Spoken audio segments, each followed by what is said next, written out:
Hey friends, it's Carly. Welcome back to my kitchen. You'll never guess what I'm doing.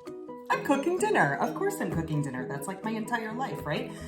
Probably yours too, if you know what I'm talking about. So tonight I am actually going to be making an oven, kind of like a sheet pan dinner, which is absolutely delicious.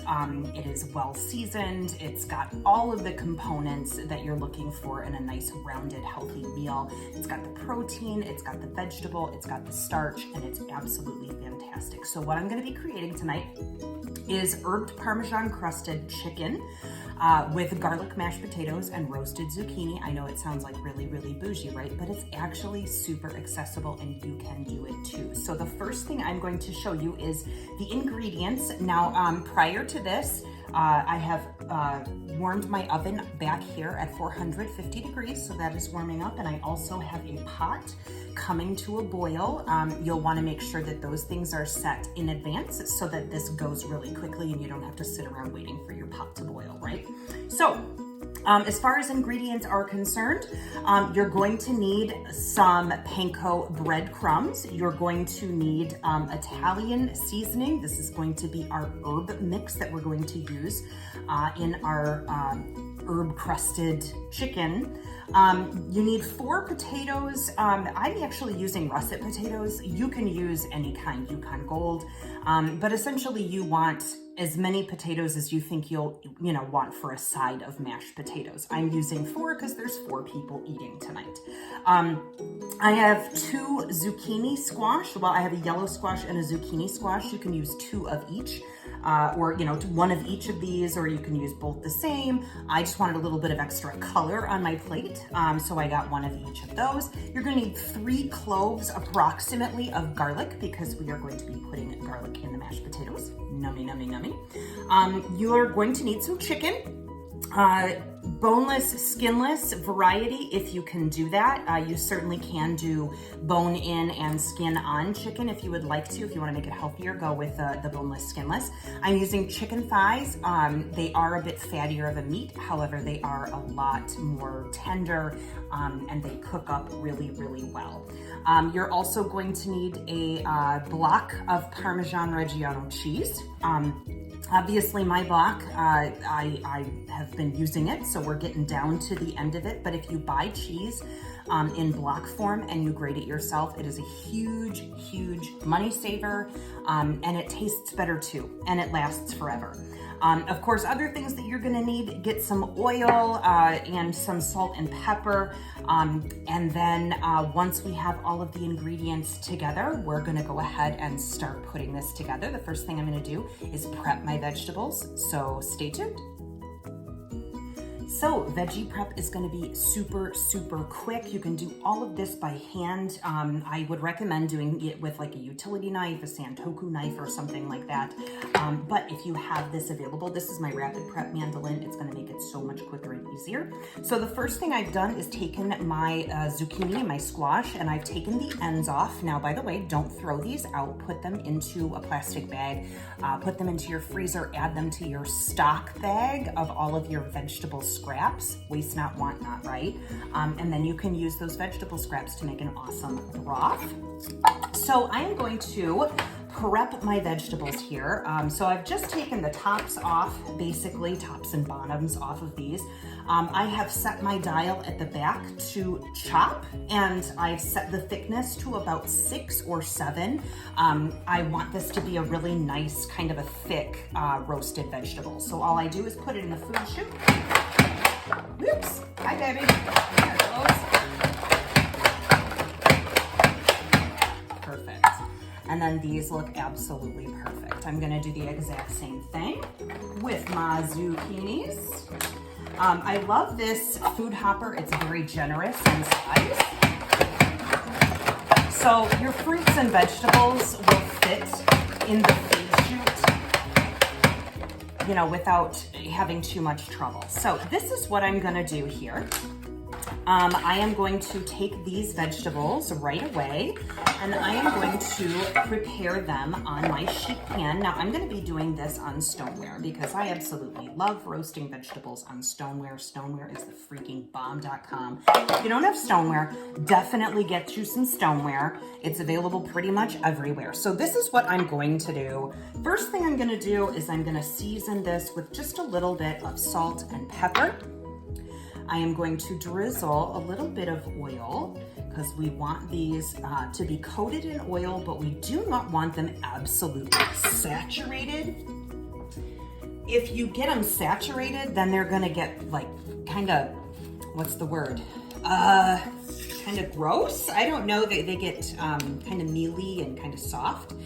And I am going to get my Italian seasoning here. Now, little known fact, if you don't have a measuring vessel, the cap of these seasonings is approximately 1 tablespoon.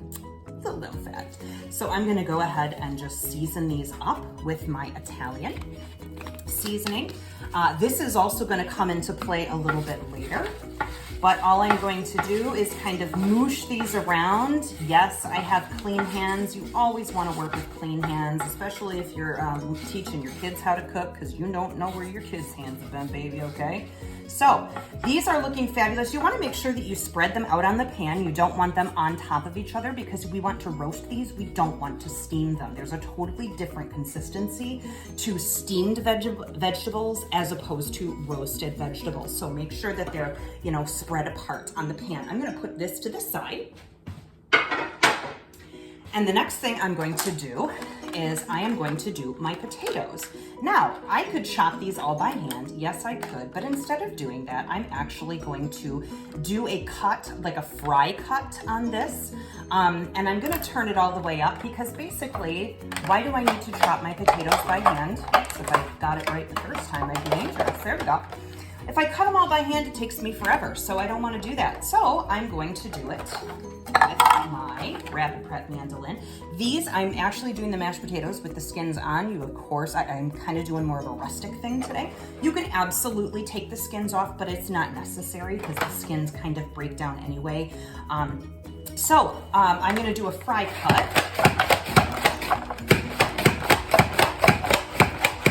Now you'll notice with the fry cut, obviously this is perfect for French fries if you wanted to do French fries. But when you're doing mashed potatoes, you obviously want to break down your potatoes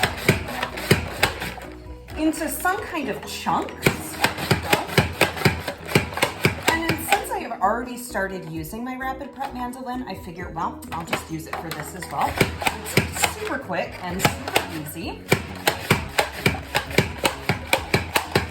And then once all these are done, all I am going to do is throw them into that beautiful rock crock that has been heating this entire time so that it is definitely ready to go. And there are all of my beautiful potatoes. Those are gonna go right in the rock crock. Make sure that you season your water. You wanna season your water and make sure that your water is not just regular water, but also has some salt because salt makes everything better. Now, also what I'm going to do is a little bit of a different thing. I have 3 pretty large cloves of garlic here. So all I'm going to do, and they're not real round, they're really flat, so it should be pretty easy. I'm gonna take my Santoku knife, I'm gonna put it on top and just give it a couple of slams, and it kind of breaks that, breaks the skin, so you can actually peel that right off. Now, this garlic is actually gonna go right into my pot with my potatoes. See how easy that is? It just comes right off. So these are gonna go right into my pan with my potatoes and kind of boil with them, adding flavor not only to the water, but to the potatoes. And then when these are cooked through just like the potatoes, they will mash up beautifully, and then you will have wonderful garlic mashed potatoes. So I'm going to, right now, I'm gonna put my potatoes on to boil. I'm gonna put my garlic into the potato water as well and start that to boil. And then I'm gonna start doing my next step. Okay, so the next thing I am going to prepare is my chicken. Now you can see my chicken over here on one of my baking pans. I have covered it in aluminum foil. It doesn't need to be covered in aluminum foil, but in my opinion, it makes it a lot easier to clean up, and I'm all about that easy cleanup, yo. So You are going to need about a cup or so of panko breadcrumbs. This is dependent, of course, on how many pieces of chicken you are going to be doing. And I am going to make this all kind of fun because panko breadcrumbs on their own, they make a beautiful fry, but they're not very flavorful. So what I'm going to do is I'm going to add some salt and pepper. I am going to add 2 capfuls of my Italian seasoning, which is fabulous. Now, where's my little stir? There we go. So this is gonna come together just like that. It's gonna be a nice herby panko breadcrumb, but I'm not finished. Here's where it gets lots of fun. Because fat, there's really no fat in that, it's just breadcrumbs, right? But fat from things like cheese is going to make that crispy, it's going to make it caramelize, it's gonna make it amazing. So I'm gonna go ahead and use one of my double graters. This actually comes in a double grater, so there's 2 pieces to this and they fit together. Obviously they pull apart. I'm gonna use my hand guard because I am getting down close to the end of my Parmesan cheese and I do not want to hurt my beautiful fingers. Now, again, I recommend purchasing cheese that is in the block form. I know it seems like an investment up front, but overall, it's actually a better investment. It lasts longer. It's more flavorful, and it just tastes better. It melts better because it's real cheese. Sometimes if you get cheese that's been pre-shredded, well, all the time if you get cheese that has been pre-shredded, there are additives in that cheese that is actually, if you want to know what it actually is, it's sawdust, people. It's sawdust. Yeah, you've been eating sawdust your entire life is a lie. I understand. So, sawdust and how that actually goes together is the sawdust keeps the cheese from caking, and you know, it's fine if you don't want your cheese to go caking, but who wants to eat like actual wood shavings? You know what I'm saying? Like that doesn't sound good to me in the least. And I'm making a little bit of a mess, but as far as I'm concerned, like I'm totally cool with that because it's not a party until something gets broken or somebody makes a mess. So now I'm gonna put this to the side and I'm gonna bring my beautiful chicken over here and prep this really quickly. Now, there was one ingredient I totally forgot about when I told you to gather your ingredients, but it's something you probably have in your fridge: mayo. If you have mayo in your fridge, you could also use unflavored Greek yogurt. You could also use sour cream. This is going to be the glue for the topping of your herb-crusted Parmesan chicken. So I'm just going to paint this on using my Chef's silicone basting brush. It doesn't have to be pretty. There is nothing like, you know, special or fancy about this. It's just get it on there. And again, if you get the boneless, skinless variety of chicken, there's no fat and there's no like binder for that breadcrumbs to stick on top of it. So essentially what we're doing is we're kind of like substituting skin for this. And this is going to bind that breadcrumb topping right onto our chicken. So once this is done, all I am going to do is put this to the side and I'm gonna start grabbing my beautiful breadcrumbs and doing this right over the top of each one of these.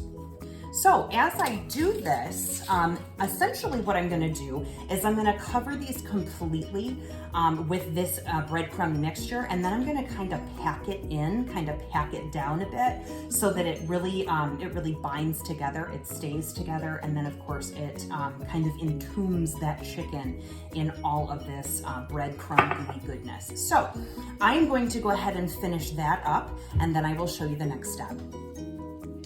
Okay, friends, so we're over here at the stove just checking on our mashed potatoes, and they are coming along. My son came in and he's like, "Why are you boiling the French fries?" I'm like, no. Nope, it's gonna be mashed potatoes, kiddo. You can see those giant cloves of garlic here on the top, and those are boiling right along with our potatoes. So these are looking fabulous.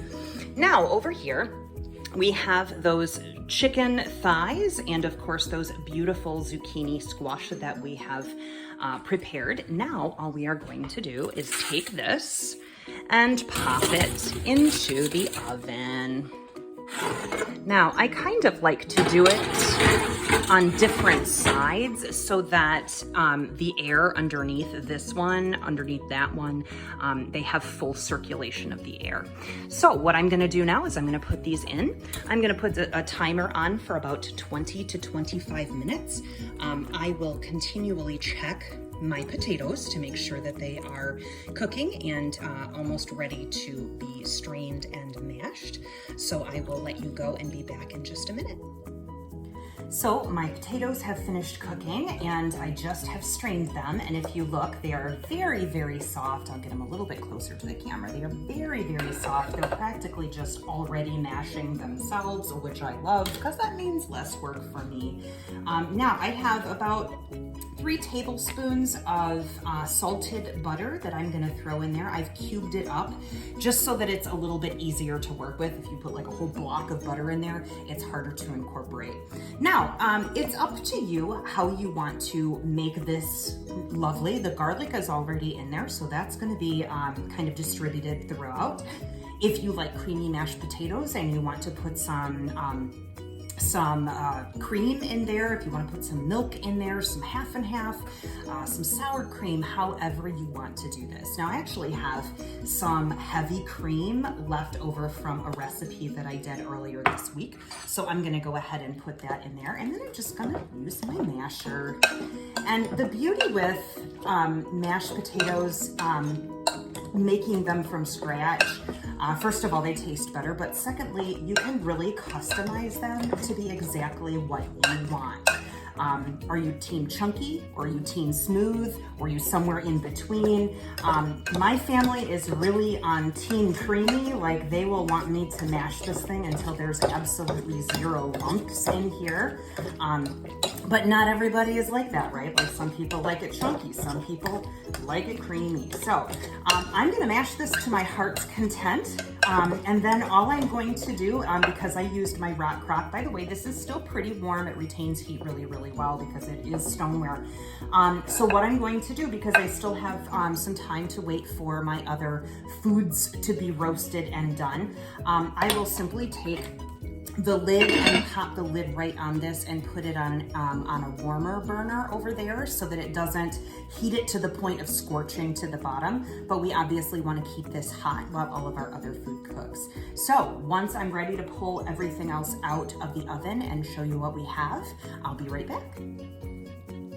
Alrighty, it is time for the big reveal. Oh my goodness, look at that. Woof! Steam! Gotta love it. Oh, these look amazing. Okay, I think I'll stay for dinner. Heck yeah, that looks awesome. My house smells, my husband said, it smells like a restaurant in here. And I'm like, well, that's a good compliment depending on what restaurant you're talking about. So, there is our zucchini. There is our chicken. I have my potatoes over there just kind of chilling out, or the opposite of chilling out, warming on the stove. I am going to go ahead and close this up. I am going to plate up these beautiful, beautiful foods, and I will show you the finished product in just a moment. Here is the finished product, friends. Look at what that stoneware did. Do you see that caramelization? This is gorgeous and crusty and crunchy. I put a little bit of fresh parsley over my potatoes, mostly because I'm fancy. And this is going to be dinner tonight. I cannot wait to tuck into this. It smells absolutely incredible. So I hope you learned something. I hope you like this one. And I hope you have a little bit of a recipe inspiration. This is so accessible, y'all. You can totally do this. So thanks again for watching. Hit like and subscribe, share with your friends, and I'll see you here next time. Bye.